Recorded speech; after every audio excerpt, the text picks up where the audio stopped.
নরেন্দ্র মোদী বলছেন যত চোর আর ডাকাত ইন্ডি জোট গড়েছে পরিবারকে বাঁচানোর জন্য, নিজেদের পরিবারের হাতে ক্ষমতা রাখার জন্য।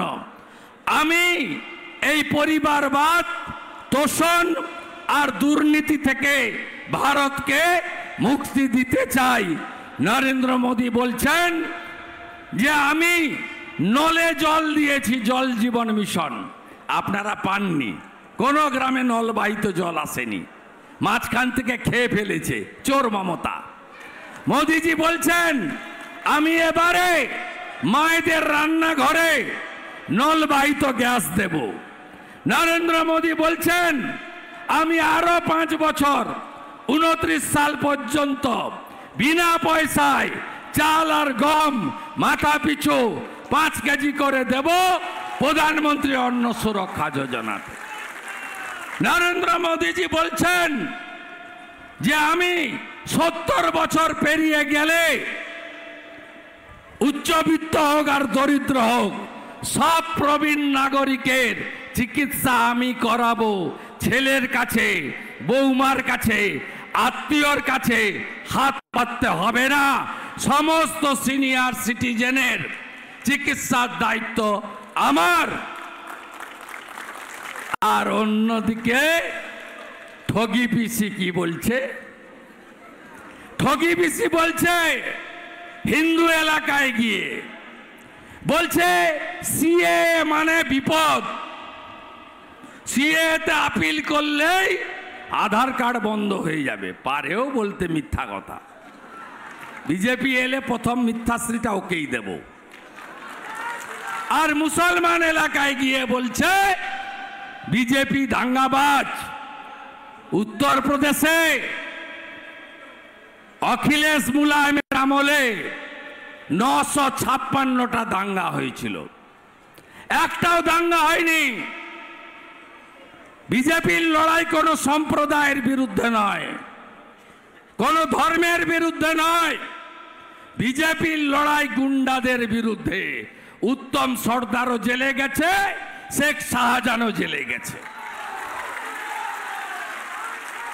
বিজেপির লড়াই ধর্ষণকারীদের বিরুদ্ধে, বিজেপির লড়াই চোরেদের বিরুদ্ধে। ঠগি পিসি বলছে ডিটেনশন ক্যাম্প হবে, মুসলমানদের নাকি তাড়িয়ে দিবে বিজেপি। আপনি তো কুয়ার এঁদো পুকুরে থাকেন, তৃণমূল পচা পুকুর। বিজেপি 18টা রাজ্যে সরকার চালায়, একটা মুসলমানের নাম বলুন তো। চ্যালেঞ্জ করছি মমতা ব্যানার্জিকে। উত্তরপ্রদেশ, গুজরাট, মধ্যপ্রদেশ, মহারাষ্ট্র, আসাম থেকে তাড়িয়ে দিয়েছে, একটা নাম বলুন। আমি এইখানে এসে কান ধরে উঠবোস করব। পারবেন বলতে? পারবেন না। বরঞ্চ কুলতলি, বাসন্তী, গোসাবা, মগরাহাট, জয়নগরের লোকেরা পেটের টানে বিজেপি রাজ্যে গিয়ে রোজগার করে। আমি কুলতলিতে এসেছিলাম, জিজ্ঞেস করলাম কোথায় কাজ করো? সুরাটে। জিজ্ঞেস করলাম ভাই বাড়ির লোকরা কোথায়? বলছে বাড়ির লোক তো গাজিয়াবাদে কাজ করে। বিজেপি শাসিত রাজ্যে রোজগার পাওয়া যায়, আর মমতা ব্যানার্জি শাসিত রাজ্যে মানুষকে কার্যত অর্থনৈতিক দেউলিয়াতে পরিণত করেন আপনি। আপনার মুখে 13 বছরে চাকরির হিসাব নেই তো? কত চাকরি দিয়েছেন বলতে পারছেন না তো? আমি বলছি সিপিএম রেখে গেছিল 1 কোটি বেকার, আপনি আর আপনার ভাইপো মিলে করেছেন 2 কোটি বেকার। আপনি একটা শিল্পের কথা বলতে পারছেন না। আপনার আমলে টাটার কারখানাটাকে আপনি ডিনামাইট দিয়ে ভেঙে উড়িয়ে দিয়েছেন। কোথায় যাবে ছেলেরা? আপনি কি দিয়েছেন বাংলায়? ভাতা, ভিক্ষা, ভর্তুকি। 1,98,000 কোটি টাকা ঋণ করেছিল সিপিএম, আপনি করেছেন 6,93,000 কোটি টাকা ঋণ। 11তে 5 লক্ষ পরিযায়ী শ্রমিক ছিল, এখন 55 লক্ষ পরিযায়ী শ্রমিক। আপনি 5ই মে 2021 তৃতীয়বার মুখ্যমন্ত্রী হওয়ার পরে যদিও আপনি কম্পার্টমেন্টাল মুখ্যমন্ত্রী, আমার কাছে হেরেছেন 1956 ভোটে। আর আপনাকে প্রাক্তন আমি করব এই জনগণকে নিয়ে, এই জনগণকে নিয়ে আমি করব। বেশি দিন বাকি নেই, 35টা সিট পাবো 4 তারিখে। এই বছরই ভোট হবে, ভাইপো যাবে জেলে আর পিসি হবে প্রাক্তন। সুশাসন, ডবল ইঞ্জিন, নারী সুরক্ষা ভারতীয় জনতা পার্টি দেবে। পিসির আমলে 3 বছরে ডাবলের কারখানা পালিয়েছে মধ্যপ্রদেশে। Naihati jute mill, Gondalpara jute mill, Bhadreswar jute mill বন্ধ হয়েছে। সুতোর কারখানা কেশরাম রেওয়ান বলাগড় পালিয়ে গেছে বন্ধ হয়ে, তালা চাবি লাগিয়ে। ডানকুনির বিস্কুট তৈরির কারখানা বন্ধ হয়েছে। আপনি বলুন তো পিসি 13 বছরে একটা এয়ারপোর্ট বানিয়েছেন? উত্তর হবে না। একটা সিপোর্ট বানিয়েছেন, কুলপি সিপোর্ট, কতবার বলেছেন? সাগরে পোর্ট কতবার বলেছেন? ঢপবাজি। এবারে বাজেটে বলছে সাগরে ব্রিজ বানাবো। সাগরে ব্রিজ আপনি বানাবেন? ওটা জাতীয় জলপথ, মামার বাড়ির আবদার। যত রকম মিথ্যা কথা আর 420 চিটিংবাজ। আপনি কালকে বলেছেন আমার আর আমার ভাইপোর নাম ধরতে ভয় পায় বিরোধীরা, পিসি আর ভাইপো বলে। আমি আজকে বলছি পিসির নাম মমতা ব্যানার্জি, ভাইপোর নাম অভিষেক ব্যানার্জি। আপনার কি করার আছে করে নেন, আপনার কি করার আছে করে নেন। আবার বলছি পিসির নাম মমতা ব্যানার্জি, ভাইপোর নাম অভিষেক ব্যানার্জি। আপনি মেদিনীপুরে গিয়ে বলেন বাপ বেটা নন্দীগ্রামে কোথায় ছিল, আর আপনার মা বেটা কোথায় ছিলেন? কোথায় ছিলেন আপনারা 11 সালের আগে? বড় বড় কথা, হেলিকপ্টার চড়ে ঘুরে বেড়ান, আর কিছু তোলা গন্ডাকে লাগিয়ে দিয়েছেন মোড়ে মোড়ে, পাড়ায় পাড়ায়। ধর্ষণ করো, লুট করো, গুন্ডামি চলবে না।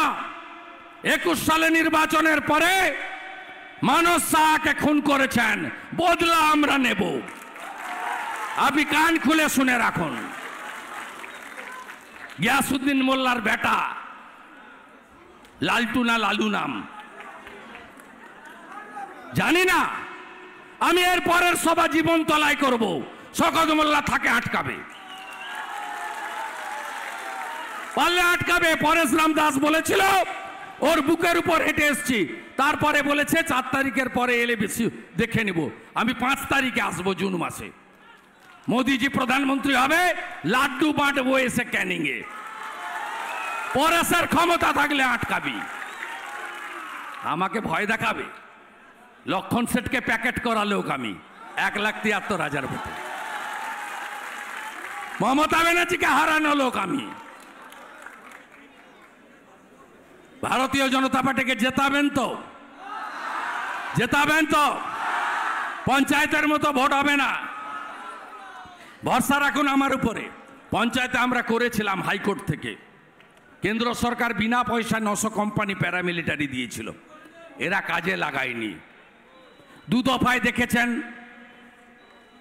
উদয়ন গুহরা মাথা নড়াতে পারেনি, কালকেও দেখবেন মাথা নড়াতে পারবে না। নিজের ভোট নিজে দেবেন, যাকে ইচ্ছা তাকে ভোট দেবেন। ভারতবর্ষের এই গণতান্ত্রিক রীতিনীতি আমরা পশ্চিমবঙ্গে করব। আপনি বলুন তো 21 সালে ভোটের পরে 57 জন বিজেপি কর্মী খুন হয়েছে। গ্রামের পর গ্রাম এই যুবক ছেলেগুলোকে মেরেছে, ধরেছে।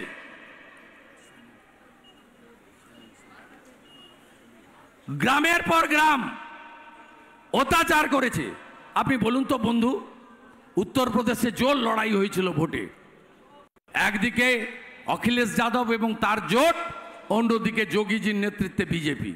আমরা জিতেছি। একটা অভিযোগ আছে, 15টা রাজ্যে ভোট হয়েছে। উত্তরপ্রদেশ, উত্তরাখণ্ড, গোয়া, মণিপুর, পাঞ্জাব, ছত্তিশগড়, মধ্যপ্রদেশ, তেলেঙ্গানা, মিজোরাম, কর্ণাটক, হিমাচল প্রদেশ, ত্রিপুরা, নাগাল্যান্ড, মেঘালয়, এত স্টেটে ভোট হয়েছে। কোথাও গুন্ডামি হয়? ভোটে মারামারি হয়? সবাই শান্তিতে বসবাস করে, একজন তো জিতবে, বাকিরা তো হারবে। কেন খুন? কেন অত্যাচার? কেন